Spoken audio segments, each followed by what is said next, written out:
Imagine going to sleep in a place that was meant to save your life. A place where doctors help people recover from addiction, trauma, and years of suffering. Now imagine waking up to explosions, collapsing walls, and screams echoing through the darkness.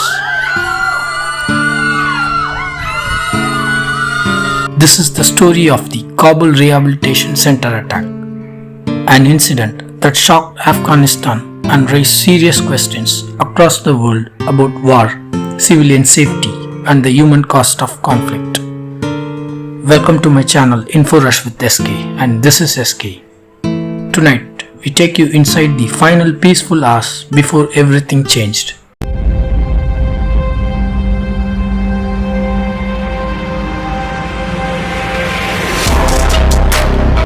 Kabul has seen decades of conflict. For many people living in Afghanistan's capital city, war had become part of everyday life. Explosions in the distance, military checkpoints, uncertainty about tomorrow.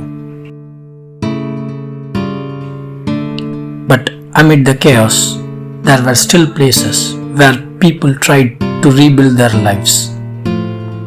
One of those places was the Audiio Rehabilitation Center. The center treated people struggling with addiction and mental trauma. Some patients had spent years affected by conflict, displacement, or poverty. Others had become dependent on drugs during Afghanistan's long years of instability. Doctors and nurses at the center worked day and night to help patients recover. Families believed this place offered hope. And on that night, nobody imagined the center itself would become part of another tragedy. It was late evening in Kabul. Inside the rehabilitation center, patients were preparing to sleep. Some sat quietly in the hallways. Others spoke with medical staff or prayed before bedtime. Outside, the city was unusually calm. But far above the skies, military operations were reportedly underway. According to reports, tensions between Pakistan and Afghanistan had already been rising because of accusations involving cross-border militant activity. Pakistan had claimed that armed groups were using areas near the border as safe zones. Afghan authorities rejected many of these claims, and distrust between both nations continued to grow. Then suddenly, everything changed. A massive explosion ripped through the area. The sound could be heard across nearby neighborhoods. Within seconds, windows shattered, concrete broke apart, electricity failed. The rehabilitation center was hit. Smoke filled the air. Patients who had been sleeping woke up in complete panic. Some ran through dark corridors, searching for exits. Others were trapped beneath the debris. Doctors and nurses tried to guide survivors to safety while also helping the injured. Witnesses later described terrifying scenes. People screaming for help. Families searching for relatives. Emergency workers digging through rubble with flashlights. Some survivors reportedly wandered outside in shock, covered in dust and blood, unable to understand what had just happened. Hospitals across Kabul quickly became overcrowded. relatives rushed from one medical center to another, searching for missing loved ones. For many families, hours passed with no answers.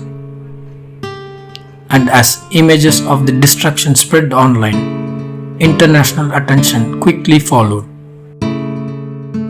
Soon after the attack, Afghan officials strongly condemned the strike. They claimed the rehabilitation center had been directly hit during a Pakistani military operation. Pakistan denied intentionally targeting civilians.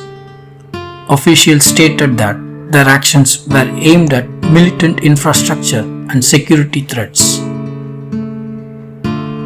But around the world, concern grew rapidly.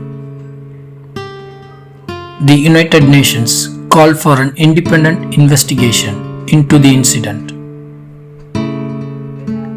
Human rights organizations reminded all sides that hospitals and rehabilitation centers are protected under international humanitarian law.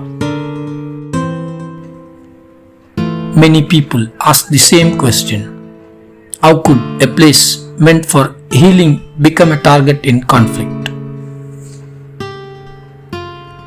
Social media was flooded with emotional reactions.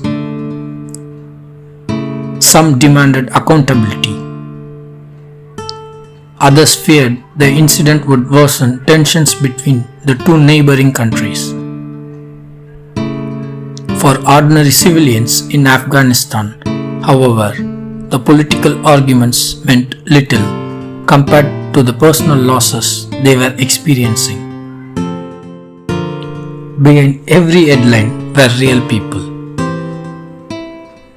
Patients who had come to recover from addiction, doctors who dedicated their lives to helping others, families who believed their loved ones were finally safe. Many Afghans said the tragedy represented something deeper than just another military incident. It showed how war continues to affect civilians long after battles are fought. For years, Afghanistan has struggled with violence, economic hardship, and humanitarian crisis. Places like the Homemade Rehabilitation Center existed because thousands of people needed support to recover from trauma and addiction. And now, even those safe spaces seem vulnerable. Some survivors later described feeling hopeless. Others said they were afraid that nowhere in the country truly felt secure anymore. Investigations and international discussions continue, but many questions still remain unanswered. Could the tragedy have been prevented? Was there faulty intelligence? Were civilians properly protected? And perhaps the biggest question of all, when conflicts escalate between nations, who truly pays the price? More often than not, it's the ordinary people. Not soldiers, not politicians, but civilians trying to live normal lives in impossible situations. The night Kabul went silent became another painful chapter in Afghanistan's long history of conflict. A rehabilitation center built to heal people instead became a symbol of tragedy. And while governments debate responsibility and security, families continue mourning loved ones lost in the chaos. Because in war, even places meant for hope are not always safe. If you find this story informative, share your thoughts in the comment section and subscribe for more stories explaining world events and history. This is SK signing off. See you in the next video. Take care. Bye.